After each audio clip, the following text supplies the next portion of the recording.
Hello, this is my evaluation and this is question 1, which is: in what ways does my product use, develop or challenge codes and conventions of real media? So when me and Rachel were deciding on which genre we should study, we chose horror because we believed that we could make this film as authentic as possible. And in our research we found that isolation is a huge theme in horror films. So when we made our own film, we made sure that Lucy was alone in her house, in her bathroom. The door is slightly open, so there's not even a lock on it. She's completely cornered. Anyone could come in at any time. And right at the beginning of the film, we used lots of tracking shots, loads of different shots of loads of different rooms, like worming her way. The camera was worming its way through the house.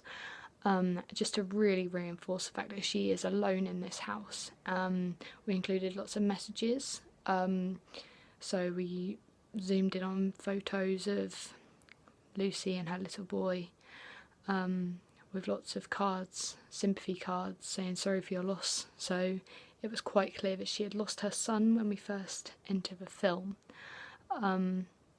So anyway, the fact that she's cornered, it creates suspense, fear, and it makes the audience overthink, but it also creates more empathy for the character and more of a connection with the character because of the fact there is no help, like we feel sorry for her. Secondly, dark lighting. This makes an audience over manipulate the scene and gives an element of mystery. So it makes the antagonist more anonymous, so we don't know what kind of threat they could pose, like they could be anybody. So in our film we decided to subvert this. So we thought dark lighting was too stereotypical of horror films.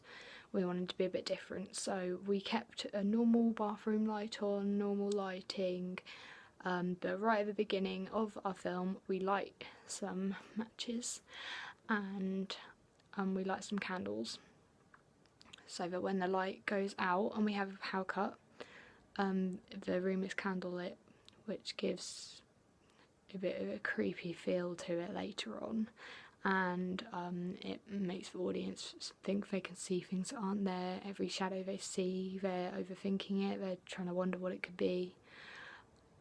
It just makes a huge element of fear. Also, if an audience and character believe that they are safe, when the antagonist enters the film it will really shock the audience and the character alike. So in our film it was all innocent until a card slides under the door, hits Lucy's foot, she picks it up, and you can see that she's obviously very distressed because she doesn't know where this card's come from, so she throws it down onto the floor, she starts crying. When she looks back up, there's a bloody red little child's handprint on the card, so she immediately breaks down, and this is what I mean by reinforcing that element of safety right at the beginning, so when something bad happens it really is a massive blow to the character. Sound effects are often used in horror films, obviously, and there are lots of isolated instruments before key events which links vulnerability to an audience, and there are lots of long notes, but these are also combined with all short notes. Normally these are brass, because they're a lot more high pitched and squeaky, and it makes the audience feel really tense. So in our film we used jewellery box music, and at the beginning we did slow jewellery box music, quite calming for all of our tracking shots.